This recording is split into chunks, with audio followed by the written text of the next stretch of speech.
নমস্কাৰ বন্ধু বান্ধৱীসকল।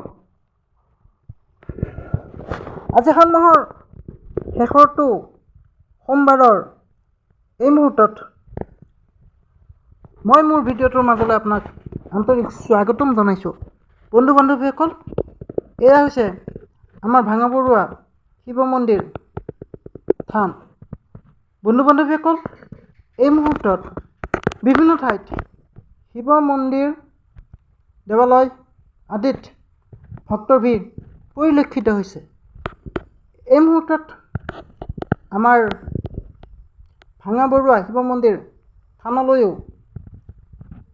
গাঁওখনৰ লগতে গাঁওখনৰ ওচৰৰ ভক্তসকলে আহি শিৱলিংগত পানী ঢালিছে। লগতে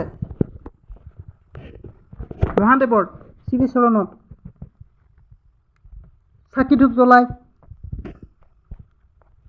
পুষ্পাঞ্জলি জনাই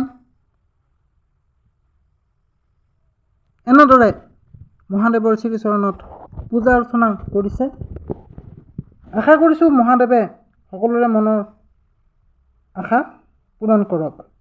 বন্ধু বান্ধৱীসকল, মোৰ ভিডিঅ'টো একেবাৰে শেষলৈকে চাই থাকিব। বন্ধু বান্ধৱীসকল, এয়া হৈছে আমাৰ ভাঙাবৰুৱা শিৱ মন্দিৰ থানৰ বেল গছৰ তলত থকা শিৱ লিংগৰ যি পৰিৱেশ, সেই পৰিৱেশ মই আপোনালোকৰ বাবে এই ভিডিঅ'টোৰ জৰিয়তে দেখুৱাবলৈ চেষ্টা কৰিছোঁ।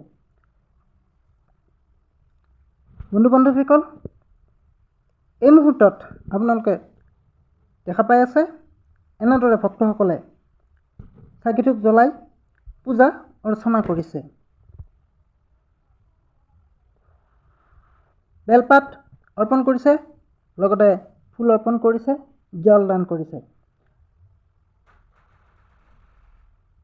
মই মোৰ তৰফৰ পৰা ভগৱানৰ ওচৰত, মহাদেৱৰ ওচৰত প্ৰাৰ্থনা জনাইছোঁ, তেওঁ যেন ভক্তসকলৰ মনোবাঞ্ছা পূৰণ কৰক। বন্ধু বান্ধৱীসকল, মোৰ ভিডিঅ'টো একেবাৰে শেষলৈকে চাই থকাৰ কাৰণে মই ধন্যবাদ জনাইছোঁ আৰু ভিডিঅ'টোৰ পৰা বিদায় লৈছোঁ। বন্ধু বান্ধৱীসকল, এই ভিডিঅ'টো আপোনালোকে যদি ভাল পালে লাইক, কমেণ্ট আৰু শ্বেয়াৰ কৰিব। অন্য এটা নতুন ভিডিঅ'ত লগ পোৱাৰ প্ৰতিশ্ৰুতিৰে মই ল'বগৈ ভিডিঅ'টোৰ পৰা বিদায় লৈছোঁ। নমস্কাৰ।